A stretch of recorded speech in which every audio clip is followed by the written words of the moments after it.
ฟาดนั่นใช่ไม่ล่ะน้องตุ่ม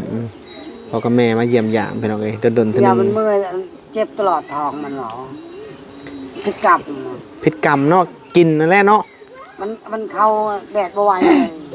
เขาบอกเขาถึกแดดบ่ถึกแดดหนาวตลอดเลยเป็นอะไรอะตุ่มถึกแดดเป็นอะไรถึกแดดละหนาวหนาวแห้งบ่กันถึกแดดอาการเปลี่ยนนะพี่น้องเอ้ยปกติถึกแดดคนเฮาสิร้อนแต่พวกนี้เพิ่นหนาวเป็นแบบเก่าหรือว่าไข้แน่แล้วบ่ตอนนี้หรือว่ายังเป็นอยู่ไข้แน่บ่เฮาไปกวดมื้อน่ะเฮาพาไปกวดมื้อน่ะหั่นเจ้าบ่ได้ไปนำแล้วก็เมียเจ้าบ่ได้ไปแต่เฮามื้อน่ะหั่นเราว่าน้องตุ้มนะหั่นบ่ให้เฮ็ดเวียกนักเขาว่าความหมายว่าบ่ให้เราเฮ็ดเวียกหลายนะแบบไปให้ไปสวนสินะไปนั่งน้ำได้แต่ความหมายบ่ให้เราไปเฮ็ดก้มเฮ็ดอยู่หั่นไม่เมื่อยนะแต่เราพักผ่อนบ่เพียงพอหมอว่าไปกวดเบิ่งก็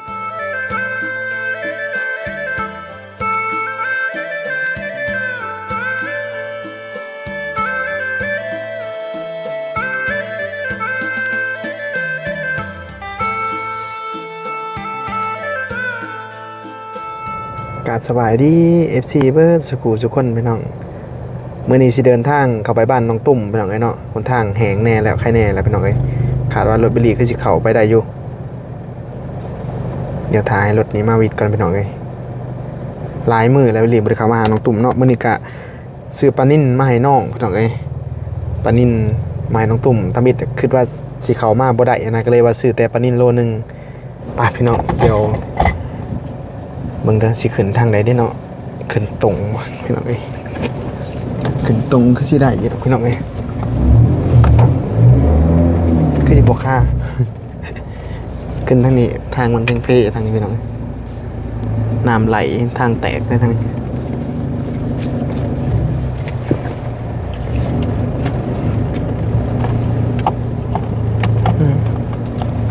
ฝนตกจะหน่อยฝนตกเรื่อยๆแห้งมากเนี่ย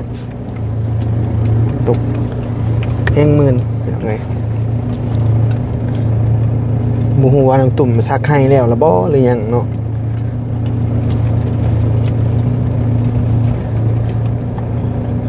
ให้น้องตุ่มเพิ่นก็เฮ็ดจักให้เพิ่นเฮ็ดอยู่บ้านผัวเพิ่นนี่พี่น้องเอ้ย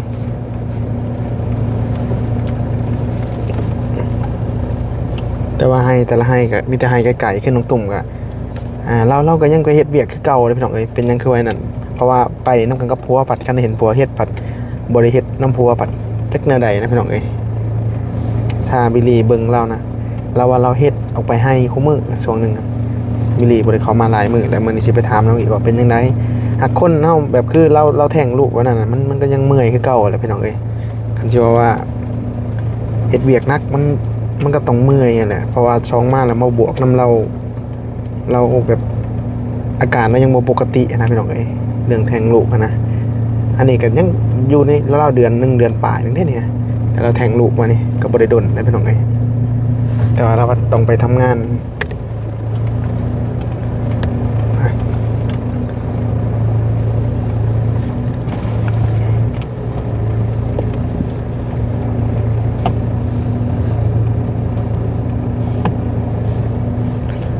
บ่ฮู้ว่าน้องจะอยู่บ้านหรือบ่มื้อนี้เด้อพี่น้องเอ้ยเพราะว่าหลังๆมันนี่ฝนตกดุคันบ่เห็นคลิปน้องตุ้มแสดงว่าฝนตกเด้อพี่น้องเอ้ยฝนตกแล้วทางเข้ามาบ่ได้มิลลี่ก็ค่อยเข้ามากระดึบเข้ามาแต่น้อยอันนี้ก็ให้แนวทางแห้งแน่แล้วพี่น้องเอ้ยถ้าฝนมาอีกแน่จังน้อยนี่ก็โอ๊ยไปบ่ได้แล้วพี่น้องทางยากไปบ่ได้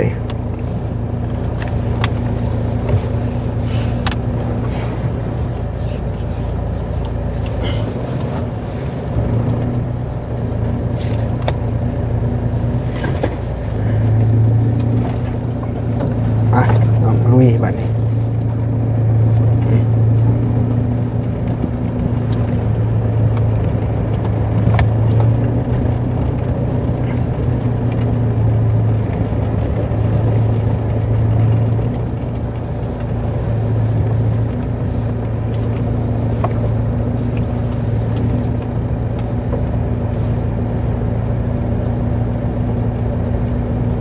อยู่บ้านอยู่บ้านน้อมื้อนี้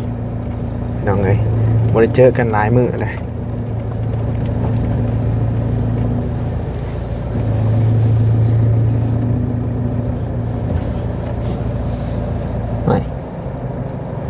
พ่อใหญ่น่ะเป็นหยังขึ้นนั่งแต่อยู่ลุมเหมือนเมาเหล้าบ่สงสัยพี่น้องเอ้ยสงสัยเมาเหล้าแล้วคันแนวนั้นนะไปก็บ่ได้ซ้ำบัดนี้ในข้านไปสงสัยอยู่เด้อ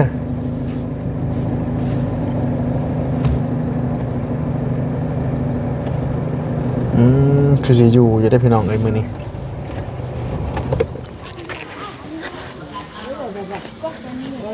เป็นหยังเนาะพี่น้องเอ้ยเนาะเฮือนนี่บ่ได้เข้ามาดุดนะพี่น้องเอ้ยหนทางฝนตกทางมื้อนี้สบายดีน้องตุ้มพักกันเป็นหยังคือว่าแม่มาฮอดพี่อีกแล้วเป็นหยังแม่เฒ่ามาเยี่ยมลูกสาวบ่ โดย ลูกสาวเป็นหยังอีกแล้ว บ่มันบ่ได้เป็นหยังไปเยี่ยมชื่อ หากนมามื้อนี้บ่ พร้อมกันมาโตมานี่ฮะก็มาฮอดนี่โลด โอ้ว่าไล่หลังกันเข้ามานี่แหละ โดย นึกว่าลูกสาวเป็นหยังซะดอกอีหยังน้องตุ้มเห็นกันหลายมื้อยิ้มดีแท้เว้ยผัวเจ้าไปไสอีหล่ะ ไปดอก ไปดองเอ้าสบายดีใช่ไหมก่อนจะสบายดีนี่จะเข้าเสือเอาสบายดี ส น้อง วั ตุ้ ส ม ดี โอ้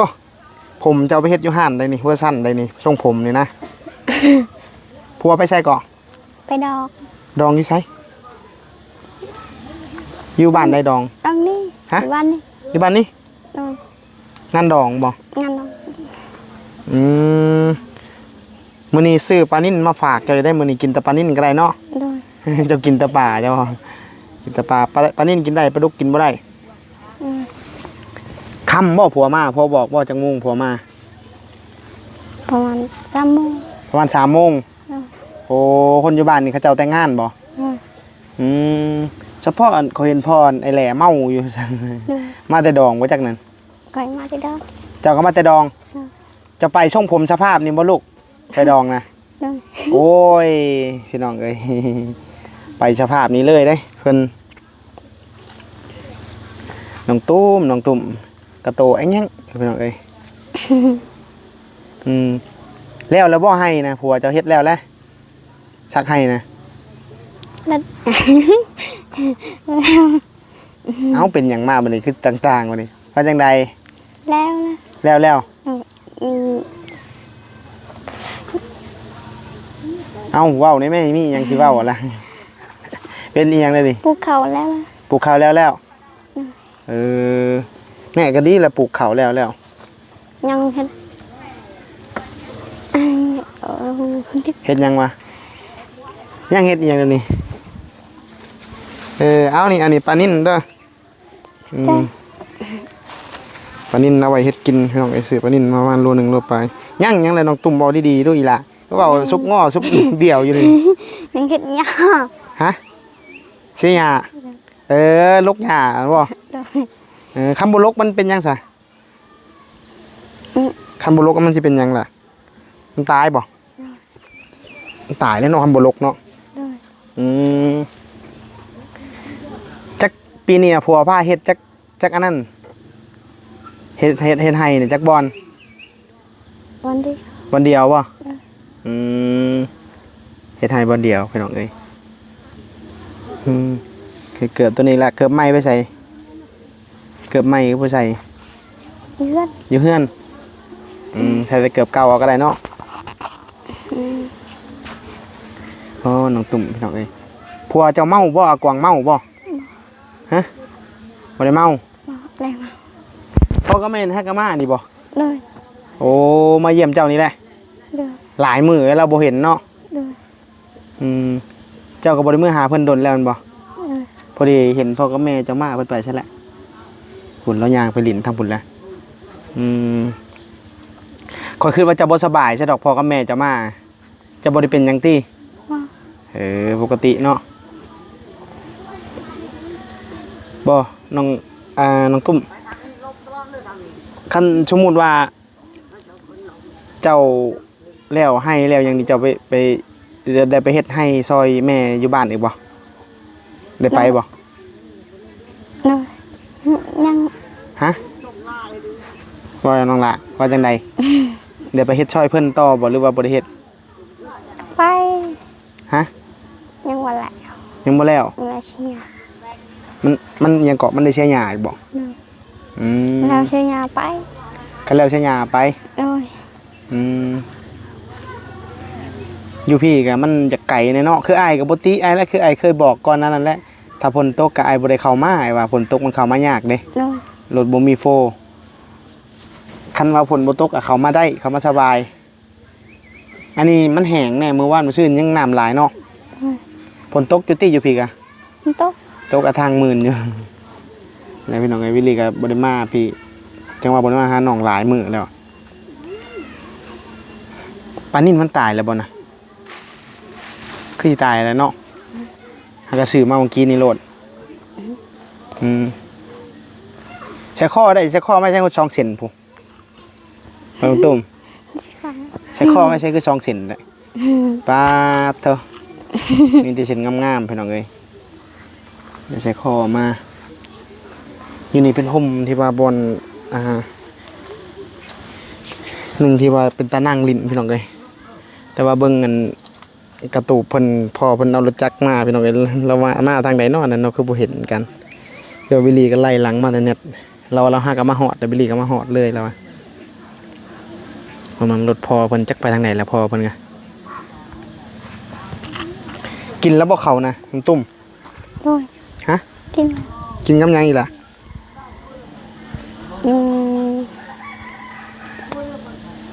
กินชิ้นกล้วย กินชิ้นข้วยโอ้คันงานดองนี่ได้กินชิ้นข้วยนี่เขาปั่นให้กินเบิดบ้านเลยมันบ่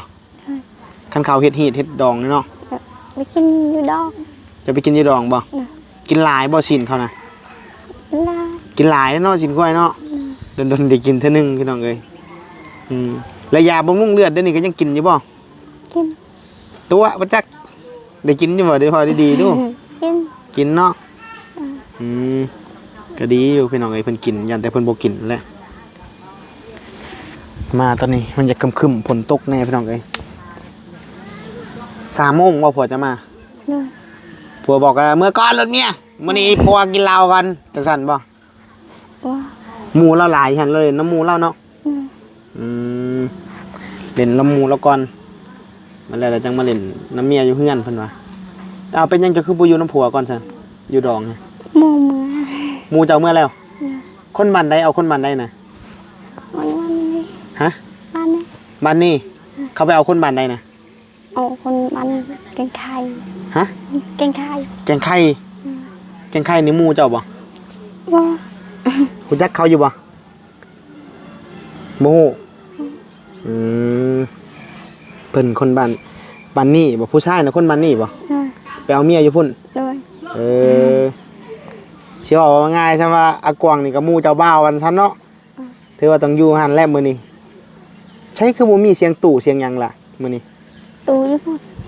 อยู่บ้านก็ลุกตะลุ่มพุ่นบ่ ว่าอยู่บ้านแกงไข่ ฮะ อยู่บ้านแกงไข่ เอาเขามื้อนี้อันได้ดองกันได้ โดย ดองอยู่บ้านเจ้าบ่ลือบ้านแกงไข่เด้อนี่ แกงไข่ เอาเลยเจ้ามาน้ำไผเลย ขี่รถ ขี่รถมาน้ำเขา โดย แต่ผัวเจ้ายังอยู่บ้านแกงไข่ โดย โอ้เขาคิดว่าดองบ้านนี่เลยดองของประเทศอยู่บ้านนี่ โดย ประเทศอยู่บ้านแกงไข่ เอ็ดไข่ เป็นยังไงจะยังเจ็บท้องอยู่บ้านตุ่มฮะบ่ได้เจ็บเลยติ อันนี้ เศร้าแล้วเมื่อคืนนี่ผัวได้ยังให้กินเมื่อคืนนี่เมื่อคืนนี่นอนอยู่นี่บ่หรือว่าไปนอนอยู่ดองผู้ น้อยนี่ นอนอยู่นี่ห้ากะพากันไปมื้อเช้านี่บ่ตอนเช้านี่บ่ โดย ไปมื้อเช้านี่ก็เจ้าน่ะมาก่อน โดย นี่หยังตุ่มม่วนบ่คนหลายบ่หลายเนาะ ได้ บ้านไข่นี่มันอยู่บ่อนใดวะน้องตุ่มมันอยู่ใกล้ๆบ้านเจ้าน่ะบ่ บ่ อยู่เทิงพี่บ่แก่งไข่อยู่พี่อยู่นอกพี่บ่ บ่อยู่พุ่น เข้าไปทางไหนผู้ บ่อยู่ เข้าทางบ้านในพี่บ่แล้วโค้งไปพุ่น โดย โอ้แสดงว่าไก่เติบซั่นนึกว่าไก่บ่ได้ไก่และสะพังเว้าอีเนาะน้องตุ่มโอ้ยผัวเจ้าคันมีลำวงก็เปิดตู้มื้อแรงอายย่านบ่ได้มาดอกน้องตุ่มเอ้ยเราว่าเราสิมาแม่นบ่ โดย เนี่ยเราถามมาพอหมู่เราแหละจังมือเลยตั้งแต่แล้วมาเห็นไห้มาเลยนี่กะ เมื่อวาน เมื่อวานนี้แล้วมือได้นี่สิไปอีกแท้ๆนี่ มือไป มือก็ไป ไปจังมุ่งตอนเช้าอ่ะ ไป7 โมง ไป7 โมงไป7 โมงตอนประมาณ11 โมงก็มาเนาะไปคู่มือป่ะนี่ ไปกู ไปคู่มือเลยพี่น้องเอ้ยเมื่อยแล้วเนาะบ่แม่นยังเจ็บท้องอยู่บ่จังนี่ฮะบ่ได้เจ็บเลยติใส่แล้วพ่อกับแม่ไปใส่เลยมาจอบลูกก็ไปนั่งอยู่ใส่เลยไปนั่งเล่นอยู่ใส่เลย ไหนอะไร ฮะ ยี่ห้อไหนอะไร นี่แหละเรามานั่งเล่นพี่ตี้ใส่แล้วพ่อกับแม่นะนะแม่ล่ะเรามานั่งเล่นพี่น้ำเจ้ากันเรามาเยี่ยมเจ้ามาพอดีฮักก็มาฮอดนี่เราบ้านน้องตุ่มโอ้ พอจะลินญี่ปุ่น ฮะได้ไหนก่อ พอจะลินญี่ปุ่น พออยากเรียนอยู่พุ่นแม่เจ้านั่นมาไปเอิญแม่ไปเฮ้ยน้องตุ่มนี่พี่น้องเลยมาแต่ดองจะได้ส่งผมมาหยองอันยังอยู่เนาะ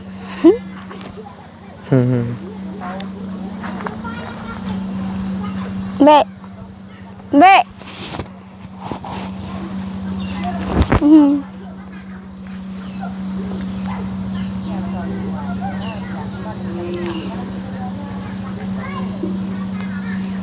เล็บนายไล่เล็บนาย เดินแม่เพิ่นมาเอิญมาแบบเขินๆพี่น้องเลยสบายดีแม่เฒ่าสบายดีตั้งมาเยี่ยมลูกนี่แหละวะเอานั่งก่อนคอยกับฮักกับเขามามื้อนี้เด้ฝนตกบ่ได้เขามาหลายมื้อแล้วคอยกันฮักกับมามื้อนี้แล้วคอยกันมาเยี่ยมน้องตุ้มโดยเกือบแม่นบ่พบกันเนาะผู้นี้ก็มาแต่ดองแล้วผู้นี้ไงเกือบแม่นบ่พบกันพี่น้องเอ้ยใครแต่ว่าผู้นี้มาไว้ปกติเนี่ยคันเข้าไปดองนี่ค่ำๆบ่ได้เข้ามาเลยแต่ว่าเข้ามาแต่ว่าผู้นี้ไปไว้มาไว้เด้พี่น้องเอ้ยมาตั้งมาจอบนี่แล้วว่ามาจอบเบิ่งอาการลูกบ่หรือว่าไหนๆแม่เฒ่าโดยมาจับลูกนั่นแหละลูกบ่ได้เมื่อจอบพุ่นเนาะแม่มาแทนมาเป็นอะไรอาตุ้มยับเข้าใกล้แม่อีกลูกยับเข้าไปยับไก่แม่เนี่ยโอ้ยนั่งไก่แล้วเถอะคือพิษกันนี่ เป็นอะไรนั่งหน่อยๆสบายดีอยู่บ่อยู่ทางเฮือนที่เจ้านะสบายดีคอยกับบริเข้าไปหันนี่จังว่ามาเวหาน้องตุ่มนี่แหละเข้าไปก็เห็นแต่เล็กน้อยที่เจ้าบ่คอยอยู่เฮือนเข้าไปเฮ็ดให้แล้วบ่เจ้าเฮ็ดให้แล้วก็บ่แล้วยังชักให้อีกนี่ชักให้อีกชักเฮ็ดหลายบ่ให้ปีนี้ชักหลายบ่อ้าวชักหลายเนาะนี่คันน้องตุ่มกับผัวแล้วก้อนไงลูกทั้งพี่ได้ไปซอยแต่ว่าผู้นี้เฮ็ดเวียกนักหลายก็บ่ได้ดอกอาตุ่มนี่มันยังฮักกับได้บ่กี่เดือนนึงนะตรงระดับ3 เดือนขึ้นไป3 เดือนขึ้นไปเพิ่นว่า3 เดือนปลายจังเฮ็ดเวียกนักได้แต่เฉพาะย่างเล็กน้อย3 เดือนนึงก็ได้อยู่ดอกเราเฮ็ดนะยันเราเจ็บท้องอีกผู้นี้เงานอนแล้วลงตุ่มนี่ไปยังเงานอนบ่อีหล่ะเอ็ดหน้าแก้มมีบิ่มอยู่คือเฮาก็บ่ได้เข้ามาหลายมื้อแล้วมาพอดีมื้อนี้ก็ได้ปลานิ่นโลนึงอ่ะทมิตรน่ะคิดว่าสิเข้ามาบ่ได้เพราะว่ามันทางมันอยากเปื้อนเด้คันเข้ามาบ่ได้ก็ลบมื้อแล้วเอามากินแล้วปลานิ่นนี่แต่ว่าทมิตรว่าสิซื้อผักซื้อหยังมานำนั่นแหละแต่ก็คิดว่าอย่ามันมาบ่ได้นะก็เลยเอาแต่ปลานิ่นซะวันนี้เขามาได้เฉยวันนี้มื้ออื่นก็เพิ่นสิไปเสียหญ้าให้มันบ่ลงตุ่มลำบากเนาะเฮ็ดให้เนาะบ่แม่นไอ้เว้าลำบากแฮงได้แม่เฒ่าเฮ็ดให้เด้เพื่อสิได้เข้าเฮ็ดให้ช่องเทื่อเฮ็ดหั่นยังได้กินข้าวเอาไปมาพวกเจ้าในปีนึงบ่ได้เฮ็ดหยังเลยเฮ็ดแต่ให้แหละ เฮ็ดแต่ให้หั่นแหละบ่มีหน้าเฮ็ดแต่ให้หั่นแหละ คันมีหน้านี่2-3ให้ก็ได้กินข้าวหลายได้คันมีให้หน้านี่2-3ให้ก็ได้กินข้าวหลายแต่วันนี้เนาะโอ้พี่น้องเอ้ย เอาเฮ็ดให้นี่ก็บ่ได้เฮ็ดให้ที่บ่มีข้าวกินแล้ว มีข้าวกินเนาะคันบ่เฮ็ดให้จักสิเฮ็ดหยังไงพี่น้องเอ้ยอยู่บ้านก็บ่มีแนวเฮ็ดเนาะไปเฒ่า บ่มีแนวเฮ็ดหยัง อยู่แถวบ้านเจ้าเขาร่อนค่ำเขาเจ้าก็ยังร่อนค่ำอยู่บ่ได้อยู่บ่ บ่เขายังเขาเฮ็ดเวียกก็เขาบ่ได้เฮ็ด เขาบ่ได้เฮ็ดจ้ำก็มีคนได้อยู่บ่ เขาก็ได้หมดเขาขายหมดแล้ว เขาไปชื่อเด้อเจ้าก็ได้อยู่บ่ไปร่อนน้ำเขาก็ได้อยู่บ่ โอ้ยได้หน่อยนึงนะ ไปเบิดมื้อเนาะ หมดมือก็ได้จะน้อย บ่ได้หลาย เอาง่ายว่าดวงเฮาบ่ดีเนาะดวงดีก็ไปหาร่อนทองก็ถือบ่อนใดดีก็ได้ดีเด้พี่น้องแต่ว่ามันทองแถวบ้านเขาเจ้ามันก็มีบ่หลายไม่ได้ดอกพี่น้องเอ้ยร่อนเบิดมื้อหั่นบางเทื่อบ่ได้ซ้ำไปละล่าเมื่อยละพี่น้องเพราะว่าแม่เฒ่าเพิ่นนี่ไปร่อนทองในมื้อนั้นแต่ว่าข่อยก็อยากบอกน้องตุ้มอยู่ว่าคันแม่นว่าแล้วให้ตัวนี้คันบ่มีเวียกหยังก็มาซอยเวียกแม่อยู่บ้านก็ดีคือกันแบบคันเขาเจ้าอยู่ละล่านะกับผัวเรานะให้มาน้องตุ้มคันเจ้าแล้วให้เจ้าของเจ้าให้บ่หลายเจ้าก็มาซอยแม่เจ้าบัดแล้วก็บัดถ้าเจ้าเข้าหมดบัดแล้วก็ได้อาศัยแม่ได้บัดแล้วเลยไปซอยแล้วนำคุณกัน นี่ไปทางนี้นะเฮา มันมาได้บ่ ได้มา จะมาทางไหนบอลไหนบอล นี่ บอลเขาขายเครื่องน่ะบ่ โดย บอลโน่นน่ะบ่ลัดมาเลย ลัดทางนี้ ทางง่ายอยู่บ่เลย โอ้ง่ายจังนี่มันพก มันหก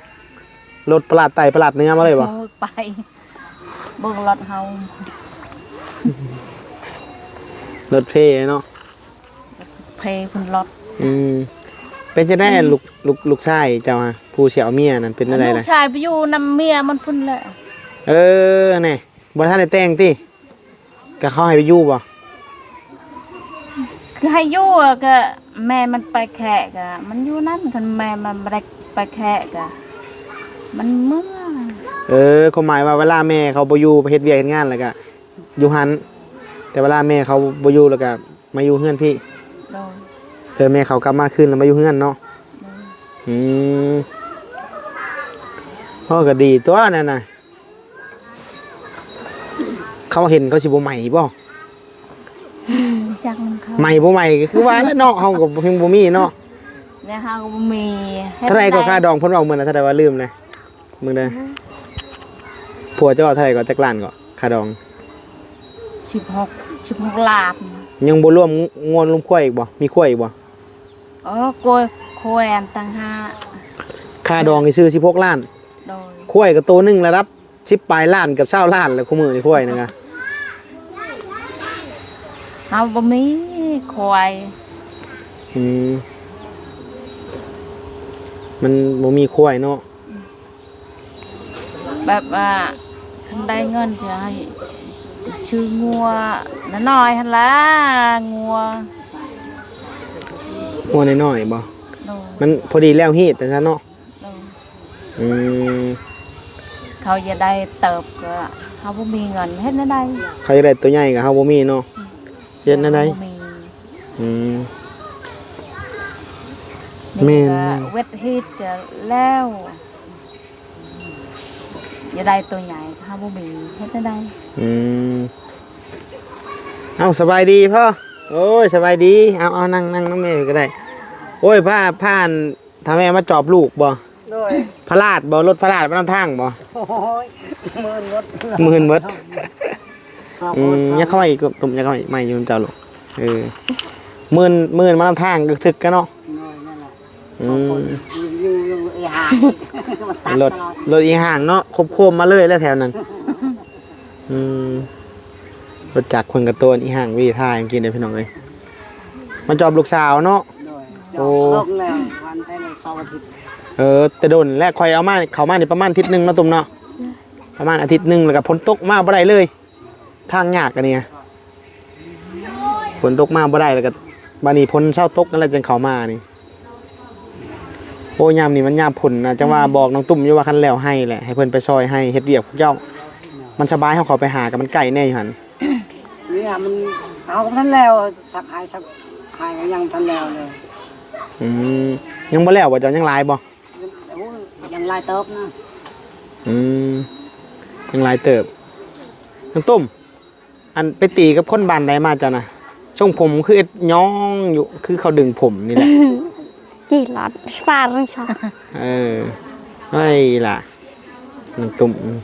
พ่อกับแม่มาเยี่ยมยามไปน้องเอ้ยดนๆเท่า อย่า นึ มัน ง เมื่อยเจ็บตลอดท้องมันหรอพิษกรรม ผิดกรรมเนาะกินนั่นแหละเนาะ มันเข้าแดดบ่ไหวเลยเขาบอกเขา ถึกแดดบ่ คือแดดหนาวตลอดเลย เป็นอะไรอะตุ้มถึกแดดเป็นอะไร นะ ถึกแดดละหนาวหนาวแห้งบ่กันถึกแดดอาการเปลี่ยนนะพี่น้องเอ้ยปกติถึกแดดคนเฮาสิร้อนแต่พวกนี้เพิ่นหนาวเป็นแบบเก่าหรือว่าใครแน่แล้วบ่ตอนนี้หรือว่ายังเป็นอยู่ แค่นั้น บ่เฮาไปกวดมื้อน่ะเฮาพาไปกวดมื้อน่ะหั่นเจ้าบ่ได้ไปนํแล้วก็เมียเจ้าบ่ได้ไปแต่เฮามื้อน่ะหั่นเราว่าน้องตุ้มน่ะหั่นบ่ให้เฮ็ดเวียกหนักเขาว่าความหมายว่าบ่ให้เราเฮ็ดเวียกหลายนะแบบไปให้ไปสวนสินะไปนั่งน้ำได้แต่ความหมายบ่ให้เราไปเฮ็ดก้มเฮ็ดอยู่หั่นไม่เมื่อยนะแต่เราพักผ่อนบ่เพียงพอหมอว่าไปกวดเบิ่งกับหมอก็บอกว่าบ่ได้เป็นหยังได้ไปกวดเบิ่งแล้วผู้นี้นะแล้วได้เฮาส่งไปบอกผู้ใหญ่เพิ่นซะก่อนน่ะเพิ่นให้พาไปกวดเด้เราอยากเป็นลมเป็นหยังได้เธอก่อนนะแล้วบัดนี้แหละหมอไปกวดอยู่พุ่นแหละมันเป็นน้ำแบบว่าเฮ็ดเวียกหลายอะนะแล้วมันนอนมันเมื่อยแล้วหมอเพิ่นรวมๆมาแล้วเพิ่นว่าพักผ่อนหน่อยแต่ว่ามาบวกกับอันเรายังเฮ็ดเวียกหนักบ่ได้เพราะว่าเราแท้งลูกนะถ้าสิว่าง่ายซะไปบ่แม่นว่าเกิดลูกได้คือน้องตุ่มนี่เขาเพิ่นห้องว่าแท้งแล้วออกลูกมาบ่สมบูรณ์เด้แล้วมันเมื่อยได้คนน่ะนี่เมื่อย ทำเต็มเนี่ย กระโตน้อยพร้อมเนาะตุ่มเนาะ 6 เดือนนี่คือก ระโตใหญ่คือเขาบ่ว่าได้คือผัวเจ้ากระโตใหญ่ๆคือบ่ว่าได้เนี่ยกระโตน้อยๆนึงเฮ็ดเวียกหนักก็บ่ได้เด้ ยกมา อยู่บ้านเจ้าก็มีเฮ็ดออกอยู่บ่เฮ็ดปวก บ่มี บ่มีบ่ ไม่เห็นหมา เฮ็ดเคยแต่เก่ามันก็ออกอยู่บ่ตะกี้ก็เคยมีอยู่บ่ ตะกี้ก็มีไม่เห็นมันออก เดี๋ยวนี้บ่เห็นมันออกแล้วอืม มันบ่ออกเล่นเขาได้เห็ด บ่เห็นไผได้เฮ็ดได้หยังเนาะ แต่หาไปนอนที่ออกเล่น น้องตุ้มอันเดี๋ยวนี้2คนผัวเมียเจ้าน่ะไผเป็นคนถือเงินนะยังอยู่บ่เงินนะยังมีอยู่บ่หมดแล้วฮะ หมดคือคิด สิกินหมดแล้ว คิดว่านี่มันเมื่อยคิดในหวานเนี่ยเครื่องหวานเนี่ย กินได้แน่หวานๆบ่ เมื่อวานมาไว้ กินแต่ขนม กินแต่ขนม ข้าวนึงข้าวปลา กินข้าวน้อยนึง กินข้าวบ่แซ่บ กินข้าวบ่แซ่บ ให้เอาไปหาหางยาแล้วให้หางยาอย่างเฮางงกัน จักสิแซ่บอันใดมีแต่แจ่วกับผักซื่อๆเนาะคันมีปิ้งปลาบ่สิ้นงัวสิ้นควายบ่แซ่บเอ้ยน่ะ กินติดพัก กินแต่ผักแต่แจ่วนี่ข่อยก็บ่แซ่บคือกันละข่อยก็ กินพัก กินน้ำไม้ กินผักกินหน่อไม้โอ้หน่อไม้ก็กินดุหลายก็มันก็บ่แซ่บ วันจันทร์วันค้านเนี่ยให้เขามาเฮือนเฮาไปซอยเฮา มันแต่มันค้านบ่เขาสองคนมาในเพื่อนนั่นหน่อยเอาไว้บ่ไหวแล้วเฮาสองคนเอาไป นี่ถ้าพ่อให้ไปซอยเวียกพอดีแหละอ้ายก็สิเข้าไปหาอยู่บ้านพุ่นแหละมันจังไก่แน่ไปซอยเวียกให้ปลูกข้าวนี่บ่ เด้อนั่นแหละ สักให้เป็นคนสักนะเอายามเลยปีรุ่นนี้น่ะท่านจูดจูดนั่นก็หลบเอาไปดัน ฝนตกก่อนบ่ ตลอดเลยป้าชื่อ สิจูดอันนี้ฮันว่าถ้าจูดซ้ำ ยางเลยตอนเดินจูดทุก น้องตุ่มเพิ่นพี่น้องเอ้ยสิได้ไปเฮ็ดให้ช่วยทั้งสพแล้วนี่ข่อยก็คิดว่าข่อยมาถ้าบิดเขาเห็นเจ้าก็เพิ่นอยู่นี่หั่นก็คิดว่าคิดว่าผู้นี้บ่สบายอีกนะข่อยบ่ได้เข้ามาอาทิตย์นึงแล้วเด้คิดว่าน้องตุ่มบ่สบายเห็นที่เจ้ามาอีกคิดว่าเป็นหยังอีกเนาะว่ะ พิ่นมาจอบเบิ่งลูกเพิ่นพี่น้องเอ้ยพอดีฮักก็มาฮอดพร้อมกันกับที่บิลลี่มาเมื่อกี้นี้เลย ถึงจะจับปืนเที่ยนะมาดักไฟมันดักไฟเฮ็ดกินเนี่ย เสียงยังวะเปิดพัดลมบ่น้องตุ่ม บ่มาชี้เขา เสียงชงสีเข่าบ่มีพิบัตินึกมุงไหนอันเด้อประจานั้นเนี่ยมุง มุงไผบัดเนาะใส่กกใหม่เนาะแล้วก็เฮ็ดบอลดังไพ่อยู่นี่บ่ พ่อแม่ล่ะดังอยู่คนนอนก็บ่ได้อ่ะ มันสิไหม้เฮือนนั่นแหละ น้อย มันล่ามขึ้นน้ำไหม้แล้วเฮือนน่ะเอาแล้วบ่มีกันพิบัติ กันได้ไผบัดคะแนนเนาะเอาไม้จับตรงนี้จับเนี่ยลูกนี่ไหม เบิ่งสิเบิ่งไผบัดมาให้เด้งตุ่มเด้อสิเบิ่งไผบัดมาให้ บ้าเฮ็ดอยู่ลูกเงิน อาศัยห่มกกลำไยบังแน่เนาะ นั่นแหละ ก็สิใครแน่ให้เราขุดลักอยู่นี่ มีพอดังผมเรียบร้อยไม่หมด ลูกเคยเจ้าไปงัดดองฮู้เลยติผู้นี้บอกแล้วบ่อยู่แต่เพิ่นผู้เดียวนี่แหละ เงินดอง ว่างข่อยมานี่เจ้าฮักก็ลงรถเป็นบ่ นั่นแหละเขาอยู่พูดเราคือเขาอยู่ละมาเฮามาเจอกันเลย เจอกันเลยบ่ โอ้ยคือเขาบอกเดียวกันเลย มาพร้อมกันเลยเนาะ พร้อมกันเลย ข่อยว่าอันเจ้ามาทางนี้ข่อยต้องเห็นข่อยจังว่า นั่นแหละเอามาทางนี้ เอามาทางนี้ เอามาทางลัดทางป่าพี่น้องมันสิมีเส้นทางที่ว่า ไปเดินแต่รถจักรกับคนย่างเนาะ นั่นแหละรถง่ายก็ได้อยู่ ได้บ่ ได้โอ้ย ไปงานมันมีมัน ลมดีนะ ทางบ่ดีบ่มันขึ้นมาบ่อนได้ว่าขึ้นมาบ่อนโรงเรียนน่ะบ่ โบมันคือมันปันกระโหลกนั่นนี่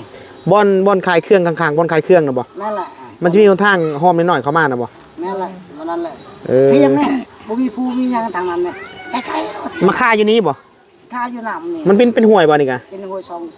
ช่องบอนหวยทางนี้ อืม มันยากทาง มันรถจอดพักพุ่นได้ยางเอามา ห้วยทางนี้นะฮอด2บ่อนคันมาทางนี้นะห้วยเดียว แต่ว่าห้วยใหญ่ซ้ำกันได้บ่ นี่ถึงใหญ่ ห้วยตัวนี้ใหญ่กว่าบ่คือกันเลยเรียกว่าจะไปใกล้ๆที่เราไปพวกงานเดิน5 เดือน 6ไปได้ดังนี้เดือน5ทีคนบ่ตก ฝนบ่ตกเนาะ ไปสบายอันนี้ไม่ไกลเลยมันขวาง พอดีแล้วซะเดี๋ยวสิเบิ่งผ้าบัดมาให้กันอันนั้นเนาะเอาแบบพอจะบอกก็ได้เบิ่งเอาผ้าบัดมามุ่งอยู่นี่พอได้ดังไผดังหยัง เราไปอย่างเดียวแล้วไผ่เวนี้อย่างเห็ดเถิงบนนี้มันไม้เนี่ย เป็นหยังตุ่มบ่คือสิให้นี่จะเป็นหยังอีล่ะฮะเบิ่งคืออยากให้นี่พี่น้องเอ้ยวิลีเนี่ยเบิ่งจะน้อยหนายุ่งจะน้อยหนานั่นอยู่อยู่นี่อยู่บ้านผัวเนาะมันยากมันไก่มันเฮ็ดหยังก็ยากอยู่นี่นะมันเฮาเว้าดอกคันเราพากันไปอยู่บ้านที่เจ้ายังสิมีแนวเฮ็ดกลัวเฮาว่าอยู่ไกลเมืองไกลหยังเห็นบ่ กินเฮ็ดก็บ่ได้กันเลยคือนี่เขาไปคอได้แต่เฮือนเขาไปคอเขาบ่ทันแต่งไปคอคอก็เฮาขน้อยนี่บ่มีหยังก็เฮาก็ถูกลาวก็ถูกไปมื้อแบบความหมายขอยังบ่ได้เฮ็ดคล้องเนาะยังบ่มีหยังเลยนะ ยังบ่มีหยังเลยก็เลยว่าอยู่ก่อนไปรถชั้นเนาะมื้อหน้ามื้อไหนคันว่าลูกหลานชอกมาหาได้เขาคิดเห็นก็จังว่ากันใหม่เนาะเฮาก็ถูกกันเฮาก็บ่ฮู้เว้าหยังนะบ่ฮู้เว้าแน่ไปเลยนะเขาคอลาไปเมื่อโลดคุณลูกขน้อยที่ไอ้เมียอยู่พุ่นนี่ลำบากลำบากอีกเนาะลำบากแล้วเขาจะได้เงินนี่โอ้ค่าดองอยู่พุ่นกับจักชิ้นจักไข่จักง่อยค่อยกันระดับรวมแล้วสิตก20พุ่นแล้วเนาะสิเอาเงินมาใช้เงิน20ล้านนอนอยู่ห้องวิทย์นั่นแหละเอาลูกเอา2 คนมันดูว่าเจ้าพอจะบอกจังว่าเขานอนอยู่ห้องวิทย์จะนอนในห้องวิทย์จะบอกนอนห้องวิทย์นอนที่ไสอยู่บ่อนโน่นๆนะบ่เฮือนผู้สาวนะนุ่นๆนี่เลยบ้านนี้เลยโอ้ยมันกลายบ้านอะไรเลยกลายบ้านอะไรบ่แม่นแหละก็บ่อนโน่นๆขึ้นไปนิดนึงอ่ะนู่นเห็นขี่รถเห็นเลยรถเพื่อนเขาเฮ็ดแคมทางอ่ะสีแดงอ่ะเขาเฮ็ดมาสีนี่แม่นบ่แม่นสีนี้อยู่ลูกนี่เขาปึ๊กเขาเทพื้น ข่อยฮู้แล้วงานตอนนั้นจ้ะเฮือนหลังนั้นหรือบ่ เพื่อนหลังนั้นเลย โอ้ พอเราโทษแล้ว อืม เผาเรา ขอโทษ แม่ ยังแต่แม่ อืม ยังแต่แม่เพิ่นพี่น้องเอ้ยถ้าลูกเจ้าไปอยู่พุ่นน่ะมือมาไปมาเนาะ เอาไว้มานี่เอาเลยยงตอนนั้นอีก อืม ทอดลูกอยู่พุ่นนี่3-4 มือไปเห็นมาเลย ยังบ่มาอยู่บ่ ยังอยู่ โอ้ย บ่อยู่พุ่นบางเทื่อเฮ็ดเวียกก็ยังถึกใจไม่เท่าเลยไม่เท่าว่าบ่เมื่อก็ย้ายลูกเคย ก็บ่มีเฮ็ดหยังอะเฮ็ดให้ก็บ่มีทางพุ่น แม่นบ่ เขาบ่เฮ็ดหยังเลยเด้ เขาเฮ็ดหยังเลย แม่นเขาอยู่ซื่อๆเขา อยู่ซื่อๆว่ามันคือสิมีข้าวกินกันอยู่ซื่อ เขาอยู่ซื่อก็เฮ็ดน้อยหนึงก็บ่เขาถามอยู่เขาจะเขาเฮ็ดให้กันบ่เขากันเฮ็ด เขาบ่ได้เฮ็ดบ่ เขาบ่มีดินใจเขาอยู่ดิน อืมเขาบ่มีดินมีดอนเนาะ อืม ลูกเอาไปนอนอยู่ห้องเวทนั่นแหละ พี่น้องเอ้ย บอ เนาะ กเห็นลูกอ้าวนอนอยู่ห้องเวทอีกเขาไปจับมือเสาเทือแล้วเอาไป อืม อะไรบอกนี่คนเขาแหละนี่แหละลูกเอาอ่ะนอนดีๆอ่ะบอก เนาะทางพี่ก็พอทางพี่บางหลังนี่เนาะ โน่ ยุ่งๆยากๆอยู่พี่น้องเอ้ยน้องตุ่มนี่ ลูกเฮาสบายนะบ่มีหยังอ่ะบ่เป็นหยังอ่ะ พออยู่ได้เนาะ อยู่ได้ อืม ลูกเฮาทางคนนี่ลำบากเขายุ่งเลยกินข้าวก็บ่แซ่บนอนบ่หลับกินฮอดลูกแน่ กินฮอดลูก ยายเอามือลูกจะบ่มีเงินในมือมั่งวันนี้แหละบ่มีเงินแต่ อืม ประมาณ20 ปลายล้านนั่นแหละ ประมาณ20ไปล้าน จบ 20ไปล้านแล้วเนาะ ได้เลย อืม บ่มีเงิน20 ปลายล้านนั่นมันจะขายไหน บ่มีเงิน20ไปล้านเฮ็ดจังเนาะ จะขายดินดินสิได้ สิขายดินบัดนี้สรุปแล้วดินสิได้ขายบ่หรือบ่ได้ขายดินจ้ะนะ เบิ่งก่อนเป็นจำเป็นแหละ มีคนซื้อแล้วบ่คือบ่ขายครับคันมีคนซื้อคันใดราคาดีไง มีอยู่คนนี้ซื้อเขาเอาไปซื้อเขาจะขาย15 ล้าน 15ล้านอืมอยากนอนบ่น้องตุ่มง่วงนอนบ่อีหล่ะคิดเพื่ออยู่เอ็นอยากรับอยู่น้องโอ้ยอยากนอนแล้วแนวนี้หั่นเอาไปในเช้าเนี่ยบ่พบเรา มาเมื่อเช้านี่ก็มาแล้วบ่ หมอเขาไปพุทธเอาไปในเช้าเนี่ยบ่พบเรา บ่เห็นเนาะ ไปนั่นเลย มาถึงจังหวะพอดีเนาะชั่วโมงกันเนาะ ดองเลยดองพี่น้องเขาเลย มาถึงจังหวะดองดองพี่น้องทาง ทางขวาเพิ่นบ่ นั่น ต ตอนนั้นเป็นเอ้ยเด้ เพิ่นไปเรื่อย ลูกเอ้ยเอาเมีย พี่น้องเอ้ยเนาะเดี๋ยวจะติดตามกันไหมกันจันเนาะเรื่องราวของเพิ่นเนาะสำหรับมื้อนี้ก็มีเล็กก็บ่ได้หยังดอกไม้น้องตุ่มมีแต่ปลานิ่นตัวเดียวซ้ำพี่น้องเอ้ยโลนึงเนาะน้องตุ่มจักมื้อแล้วบ่ได้กินปลานิ่นนี่กินปลานี่บำรุงได้กินปลานี่ได้มันพี่น้องเอ้ยปลานิ่นตัวใหญ่เติบได้ซื้อมาสิเอากระสันกะเดี๋ยวสำหรับที่นี่กะสิขอจบเพียงสำนี้ก่อนเนาะน้องตุ่มเนาะเดี๋ยวจังว่ากันใหม่โอ้ได้ใช้ข้อ2เส้นปันให้อ้ายเส้น1บ่ได้บ่น้องตุ่มขอเส้น1กันนะมันมาน้ำเสือบ่โอ้มันแถมมาน้ำเสือเอาสบายดี FC นั่นแหละสบายดี